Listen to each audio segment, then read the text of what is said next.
Well, hey everybody, welcome back to more fun at the Red Barn. In the last episode, you saw me get all worked up about the fact that maybe the clutch slave cylinder wasn't put in there right. So in this episode, we're gonna pull everything back apart, check to be sure, because you can never be too sure.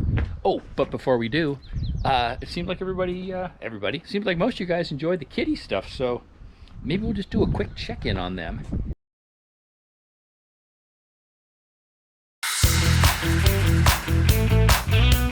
So here's a week later, and they were little blobs last time, and now they are finding their legs. And oh, we got the boys over here having a little wrestling match. There's Smash giving himself a little bit of a, oh, maybe he's giving himself a bath. And Punch is just kind of hanging out watching. And Tottie's over here making a break for it. She's Toddy the Terror. Yeah, oh, here she goes. Here comes Vesper. Yeah, you can see, I mean, a week ago, they didn't hardly move. They were just barely starting to stand up. Here, little one. And now they're cruising around like maniacs. There's the big boy. See what we do. Who's that? Hi. Oh, look at that little face. Look at that little face. Oh, here comes the other big boy. Very exciting, huh? Very exciting. We're down here with, oh, she's very scared of that. Oh, Vesper is very afraid.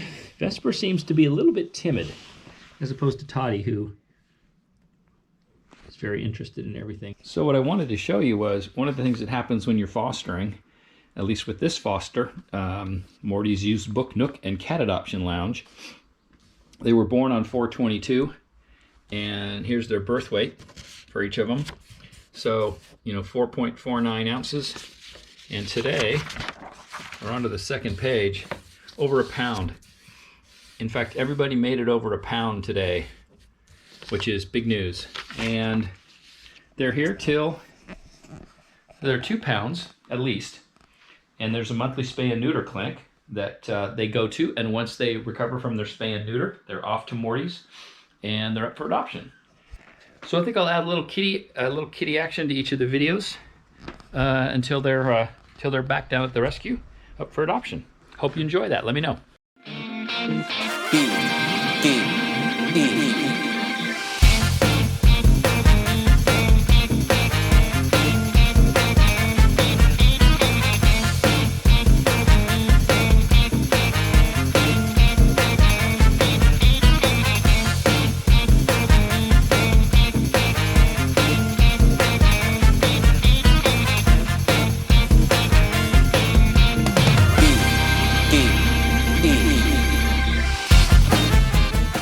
Not all the systems were hooked up. Like, I didn't have all the wires connected. I didn't have the coolant lines to undo and drain fluid and all that good stuff.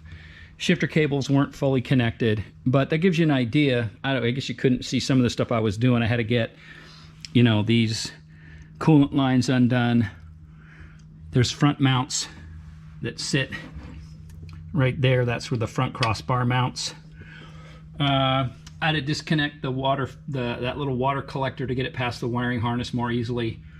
So just a couple of things, but given given the size of this setup, and as somebody pointed out in one of the comments on 914 World, the fact that the whole contraption comes out of there with the headers on it is kind of cool. And you can see I have to sling the axles, but they clear.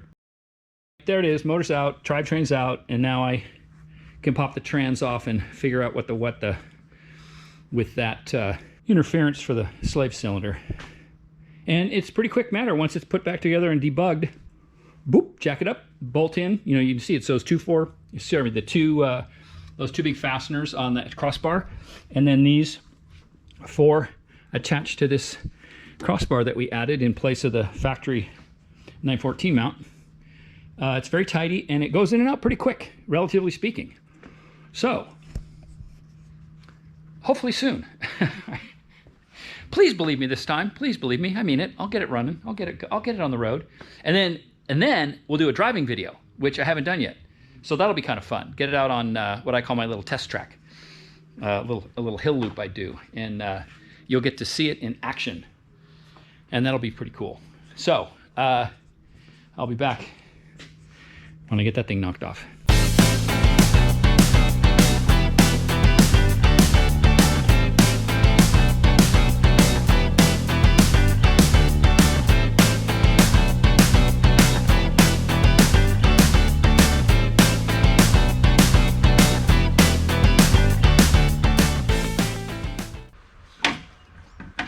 get off of here, but there we go. And of course, nothing's wrong. And I am going to pull the throwout bearing arm off. Oh, look at that. It was off. That is weird. All right, that may have been a little bit out of place. Maybe I'm just hoping it was, but we'll find out in a second. Okay.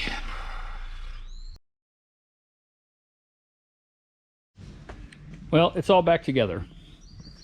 And I didn't bother filming it because I figured you'd already seen it go back on there once, and this was just as much of a pain. But it's back on there, and I test fit the other master, or the other slave cylinder. And just to give you an idea of what I got to do, maybe you can see there's a little raised edge here that serves as a backup spot for the slave cylinder, so that that fastener is not taking all the shearing force. So when the slave goes in, get it positioned, and it feels like it goes in farther than the other one did before it needs to start getting compressed. So I'm hoping that I fixed something. But that gets compressed. It's just awkward to get this thing in here. And there you go. So you can see that that boss is now inside that lip, but that's where this thing sits. All right, and here it is ready to go back in. And I just wanted to, document, that's why the coil setup on this side is different. You can see with the starter now back in place. That's kind of how it all fits together. And I found it's just a lot easier. I just disconnect these coolant lines into this collector block. And then I can move this around the wiring harness a lot easier than moving the wiring harness around it. So it is all set to go back in. So here we go. Just going to shove it back in there. And I'm not going to bother filming that. It's just me wrestling the thing back under the car, jacking it up, and you've already seen that. So when I come back, it'll be in, and we'll start worrying about hooking it up and fluids and all that good stuff and getting it running. Okay, it's back in. And obviously, the very first thing I did was put that slave cylinder back in, and I don't know, I think it went in easier. I want to believe it went in easier. But let me also point out, this is something I didn't talk about before. One of the real sort of mysteries to me, and it could be, I'm sure I caused it, but when I had it pushed in before, I came in here and looked at the clutch fluid in the fluid reservoir, and it was up past those little holes. And normally, it's supposed to be max at this line here.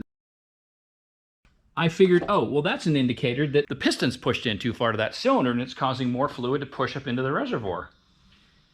And silly me, I didn't think to check it when everything was taken apart. So before I put the motor back in, the piston is obviously pushed all the way out in the slave, and there was still too much fluid in here. So I don't know if what happened was, well, what must have happened was when I was bleeding the system initially, or the last time I bled it, I was probably worried too much about running out of fluid, and I overfilled it, which didn't do me any favors because it was another symptom of what I thought might be the problem here. So I'm wondering if this was all a big nothing burger, as it turns out. So it doesn't really matter. I feel comfortable now, and I've sat in the car and pushed on the clutch pedal, and it feels like it always feels. So I think I'm good to go. And now I have a completely seared into my memory experience of how that thing goes in. So once I prove that this is okay, I know I'll never have to worry about what it's supposed to feel like to put that slave cylinder back in there. I did take the axles all the way out simply because it was easy enough to do. And given that I knew I was going to be doing this on my own, it's just so much simpler when the motor's going in to not have to try to jockey that, that the axles have to go you know, below everything for a little bit or above everything for a little bit, then moved around. And it's just one less thing to worry about. The other thing that I don't know if you noticed from the time lapse in the previous episode, but because that jack is a parallelogram, when the car is being lowered, it moves forward. And the jack contraption is the same thing. So I'm trying to jack the motor up, and the drivetrain's being jacked up, and it's going backwards while it's being jacked up, and the car's going forwards. So it's a I don't know, juggling act. I have to carefully watch how far down it goes, check for clearance, push the motor forward, jack it up, push it forward, lower the car, it moves forward, push the jack forward. And so having the axles out makes it a little bit easier. More information than you probably care about. So now systems, and we should have this thing going tomorrow and back on the road. And so keep at it. All right, we're almost there. I got to do the exhaust and the axles and just the main battery connections. But I thought that stuff you've seen a million times. I thought I'd take you around here. Here's the inspection cover. Pardon the bad lighting. But here's the inspection cover off, and you can see what's going on here. It's a bit of a mess, but it's this is a functional area. I did my best to keep it tidy, but what's nice about this is, you know, quick disconnect, main disconnect for the injector harness. I've got access to things like the fuel pressure regulator. Sometimes it's easier to work some of these things. This is the split for the fuel line for the deadheaded fuel rails. And, you know, the main wiring harness stuff goes across. Kind of a look down in there to see some of the other items that you can get to. But this has proven handy for being able to just make sure that it's easy to disconnect certain things up here. But, you know, it was also a lot of the, just kind of the style points for the firewall, but it does make it easy to get to certain things. So there's that.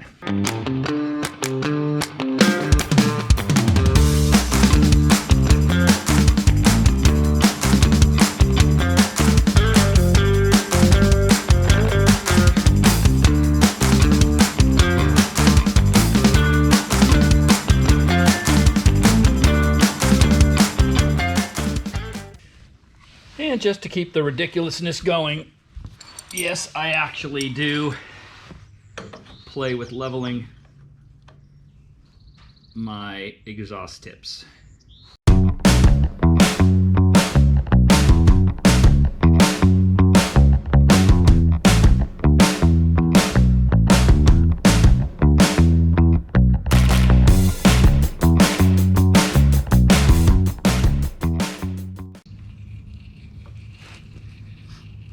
You know, given that the car's not even painted,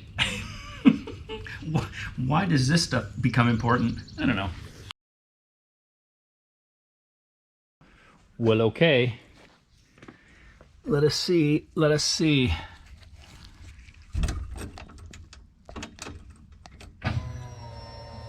hasn't been started in, I don't know, 4 months. Battery's charged. Dead cold, we have fuel. Battery looks good. Oh my God.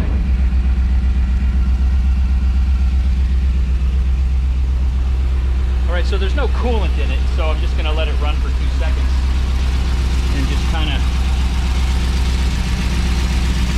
check for fuel leaks. Exhaust sounds good, motor sounds good. Did a quick oil change. Yeah, there's no coolant and there's no trans fluid.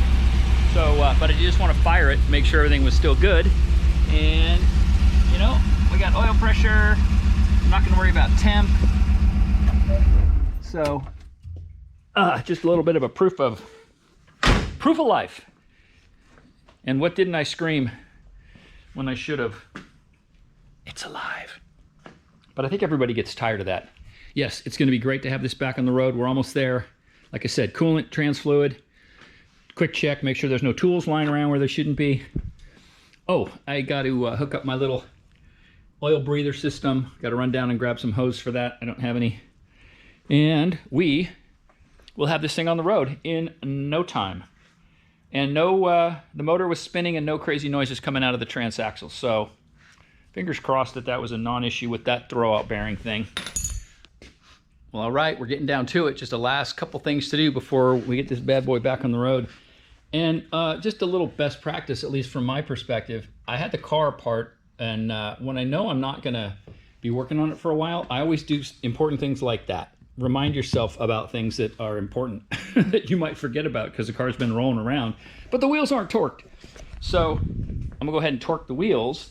And what I do first is take them to half the torque value that's recommended. In this case, these are actually 90 pound-feet. So I take them to about 50 and then wind these up to the final amount.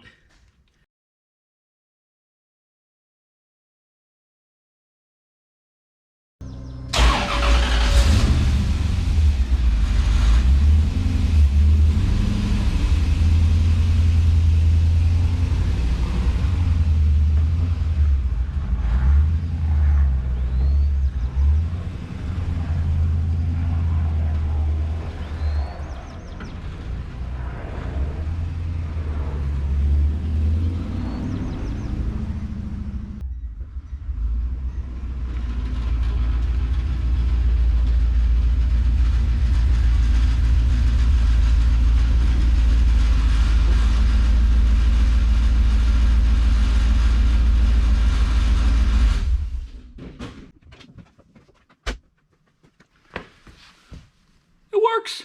Moves under its own power. It's a mess. It's been sitting. It's completely covered in dust. I have the deck lid off, which is what rattling you might heard. When it's running, this thing rattles quite a bit. Everything's fine. Shift's fine. Blah, blah, blah. So yeah, I'm going to wrap it up for today. It's back in action. And so now we will get it out for a test drive, an actual test drive. And get a few miles on it, get some heat into it. But yeah, the LS car is essentially back in action. And fingers crossed, ready for driving season. Yay. So I think that's gonna do it for this episode. I'll do a full-blown driving video when I'm out on my test loop. Once it's all completely debugged and I'm comfortable pushing it a little bit.